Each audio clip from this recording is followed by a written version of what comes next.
set it on, faster than ever. If I ever lose, set it on, bigger and better.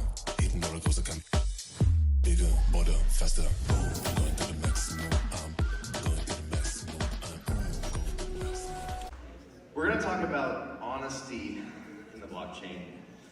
So let's talk about that first. Before we start, we should probably question the audience here. Who here has lost money in crypto? Oh, okay. Okay. There's a lot of people who just never bought crypto. That's what happened. Let's ask that question. Who here has never bought any crypto? Some of you guys are lying.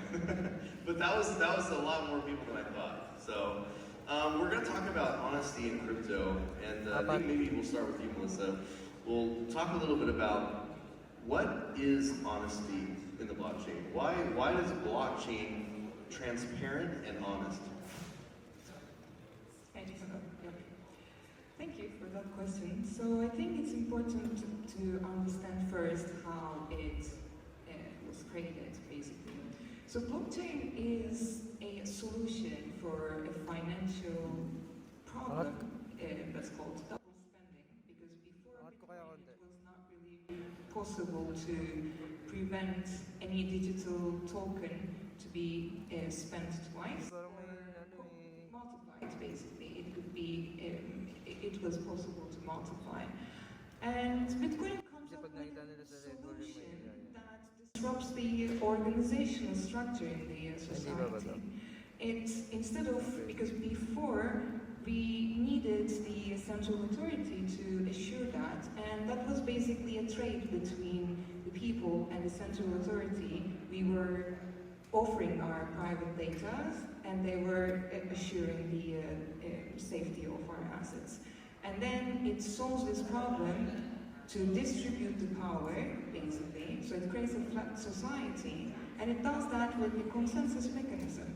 So instead of one entity needing to approve the transactions, it was everyone on the same level and coming with a conclusion, with a decision, at the existence of bad actors. So it kind of comes with premise that we cannot trust each other.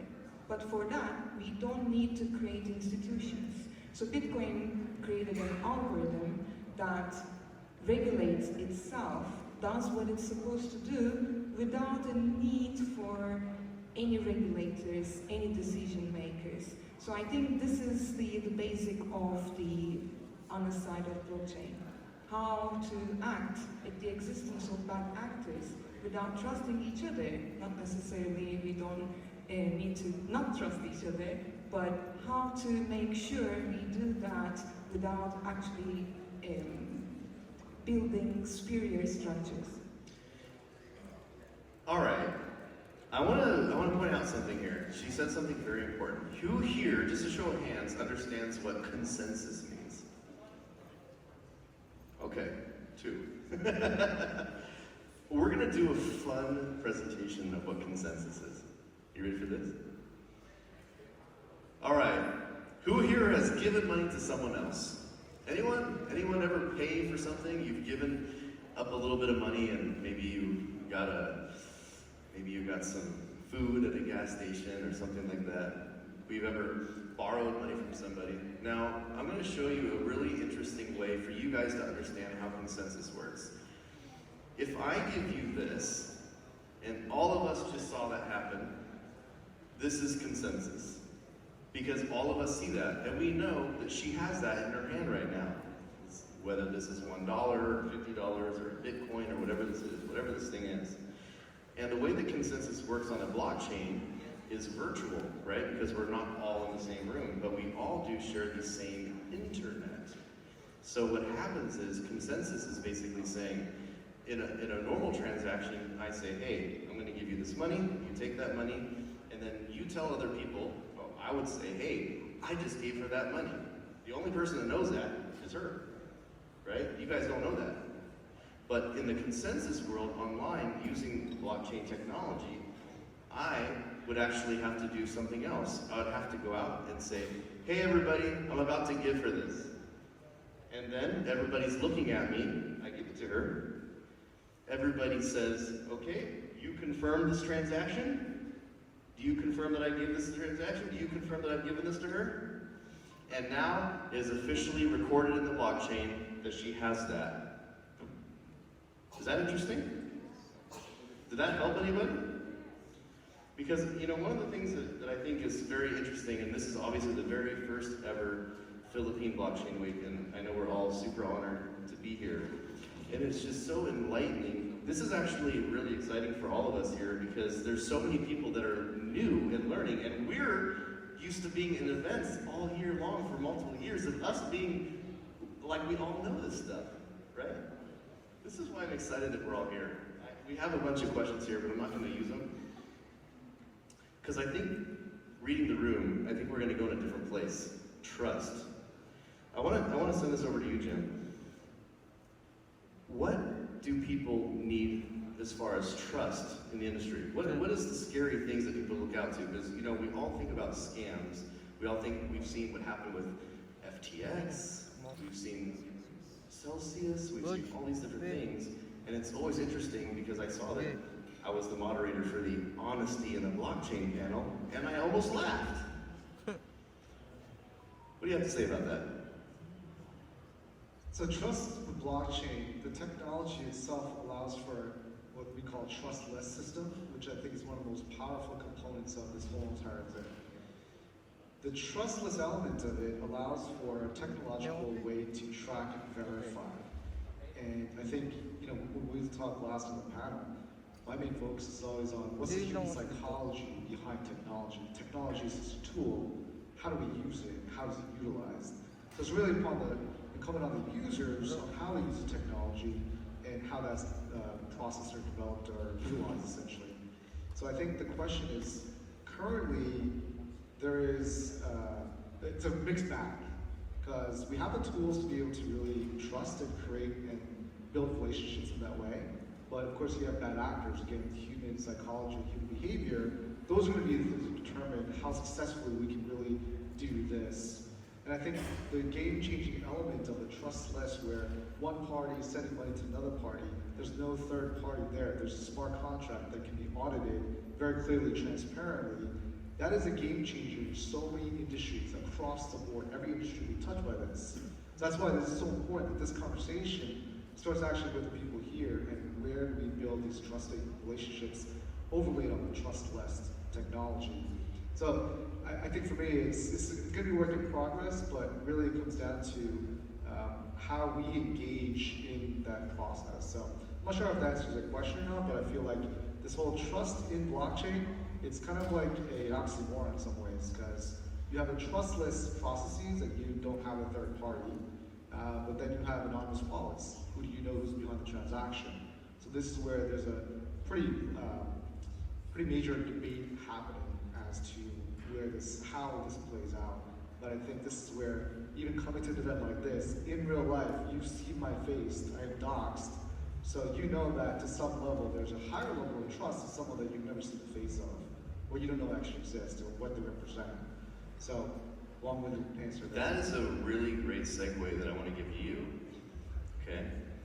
Because I think one of the things that you and I spoke about beforehand, sometimes I feel like we should have those conversations recorded for everyone, because those are always really good conversations. But when it comes to trusting people, it's very different than trusting a smart contract, right? Because one of the things that we were talking about earlier for you guys, there's been lots of great projects that have really great founders that meant really well. But things went very bad because there was a bad actor. There was a developer who threw a little back door.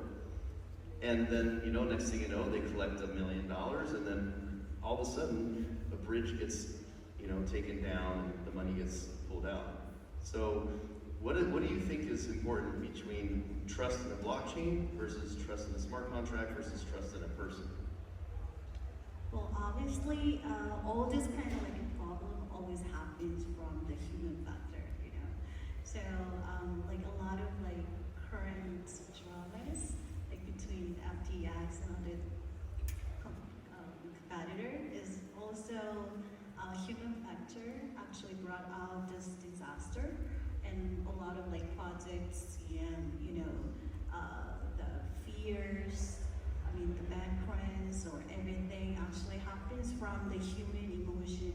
So Fear, right? yeah. So I think we cannot trust the human behind the technology. So technology itself, as everybody already mentioned, it's trustless. So that is why we can trust. But the humans, it's a mix of trust and trustless. So it's really hard to figure out who to believe and who to not to, right? So for this case, what we can do is having a lot of hedges, like technological hedges we can have. So for example, for those kind of like a multiple situation, if the projects already have a custodial services and merchant wallets and community-owned wallets for the assets earned by their token sale, with those kind of like technical barriers and factors and protections, well, a lot of this kind of revenue can be protected. So in that way, we can trust the elements of the technology, but not the people who actually operate or who want to own the projects or the assets. Yeah, and I think one of the advantages that VCs, investors have over a normal person is that VCs will typically hire a third-party auditor. They'll have someone come in and look at the contract and go over it. Whereas a lot of times, we're just like, we're going to buy in on the project. We don't have the skills. We obviously don't have the money to hire an auditor, and we're just thinking to the moon, right? Who here's a Dogecoin holder? Anybody? Got some Dodgers in here? All right, Elon's doing okay. I want to throw this one over to you, Dato. So Dato has a very interesting story, guys, and I want you to share this because this is about the distrust of crypto from the non-crypto world. I know, Dato, you want to share a little bit of experience about how you got locked out of your bank account for 3 years. Go for it. That's certainly correct. So I've been experienced with authority, with our regulators in Malaysia. At that moment, I think 5 years ago, I've been creating something which is the layer 1 blockchain at the moment. So I have been locked up, I have been frozen my bank account for almost 3 years, 2017 until 2020. So at that moment, I'm waiting when it's going to be charged me. But at the end, they're not charging me anything. They're just waiting until the end and drop the charge. So what I learned from the process that from time to time, it will be total reform on the idea of the technology itself. So based on that, I believe that we are still new in this industry. Blockchain is new, cryptocurrency is new, everyone is new in this industry. So there's lots of potential, there's lots of new things will coming up. But at the end, we believe that whoever have a chance to create something that is decentralized, transparent, and distributed, it will conquer the world and give the solution to the people. And I think that raises a good point because, being from Malaysia, you have obviously government entities that have their hands a lot more into the banks than some of the more Western countries as well. So when it comes to trust, now we've just put on a 4th layer because we already know we can't trust people, and you damn better believe we can't trust the government, right? So then it really comes down to, okay, then who can we trust, right? And I think that this is a really important piece. An interesting story. Does anybody here have a MetaMask? Anybody have a MetaMask? Yeah, like a majority of you. That's like usually the biggest browser wallet ever. Funny story, but the MetaMask wallet was actually created. It was an idea by this guy named Joe Dietz. And he was one of the founders of Ethereum. And he's a really interesting guy, but I bet you guys didn't know this, but the MetaMask wallet was created because a bunch of nerds wanted to play blockchain video games together. And they all had their own JavaScript loaders. And they're like, man, we really need an interesting way to play these games together and that we can all do and not have our own loaders to get into transact with the blockchain. And that's when MetaMask was born. A simple extension that has literally changed the world. Just because people wanted to play video games that they were coding smart contracts for. Interesting to believe that smart contracts were actually created because a couple of nerds wanted to play video games together, and anybody who's ever played Monopoly knows you can never trust the banker. Yes, the banker always gets like that extra $500, right? At the end of the game, you're like, where did that $500 come from? So I'm trying to give you guys lots of analogies, because I think this is what we're facing in real life. We can't trust a monopoly banker. We can't trust the people. So the blockchain gives us the ability through smart contracts to actually have a trustless system that everyone can actually communicate with and make deals with each other, knowing that they can't actually back out of the deal because it's coded into the chain itself. That's a really important factor. I want to go back to you, Melissa, and give us a little bit more about how you feel that trustless smart contract factor is going to go into the future of honest blockchain. I'd like to start with your question, what are we going to trust then, right? I think we can start with mathematics. That's one of the most reliable things we know so far. And blockchain is basically application of mathematics and mathematical solutions to computer engineering problems to do what it is supposed to do. So that is something to trust on. And in the future, I totally agree with Terra blockchain, Celsius, FTX, Solana. We had one of the most catastrophic years in crypto if you don't count the couple of issues that happened to Ethereum or Bitcoin in terms of organizational structure. So what are we going to do this year and on? So we had a nice panel a couple of days ago in a conference, and what is going to be the trends for the new year, basically about the scalability, decentralization, and security. This is what we call blockchain trilemma. And I think the emphasis is going to increase on decentralization. And the reason for that is, if you look at all these catastrophic financial incidents in this year, there's always a component of centralization. In Terra blockchain, they announced an algorithmic blockchain, algorithmic stablecoin protocol, and then they backed it up with Bitcoin, which is a central point of failure. And when we talk about the decentralization and the distribution of power, we also talk about the whole system continuing what it's supposed to do in the existence of bad actors. And that also removes the essential point of failure.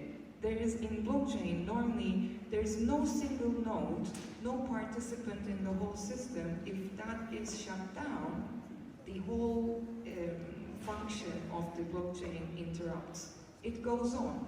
It allows a couple of nodes, a couple of participants to shut down, and it doesn't collapse. And this is a very important thing. And I think when we're talking about the honesty, I just want to sneak in a couple of rebellious thoughts here.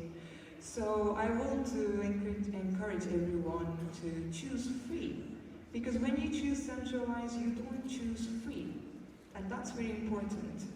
Blockchain is there for us to be able to choose free.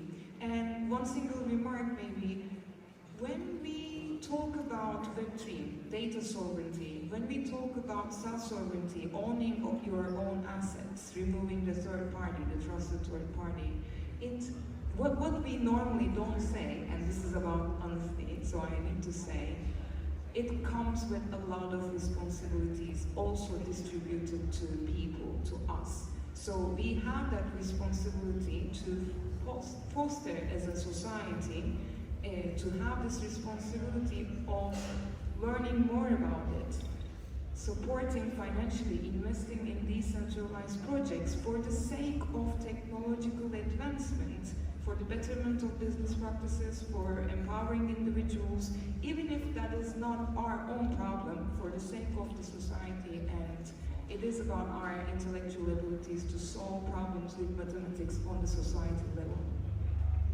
I saw you bite your lips over here. Can you give it to her? Yeah, well, because of her topic of the, responsibilities of all individuals and the society, it reminds me of the community. So probably we can trust the community, the collective of the individuals, and the collective intelligence. So while this, blockchain things or smart contracts and algorithm, everything actually works because of this bottom-up and the individual's participation. So yes. Mr. Kirkman, Jin Kim, Uniel Yi, and Dr. Arai Esmer with Jeff Hunter, everybody. Philippine Blockchain Week. See you next year.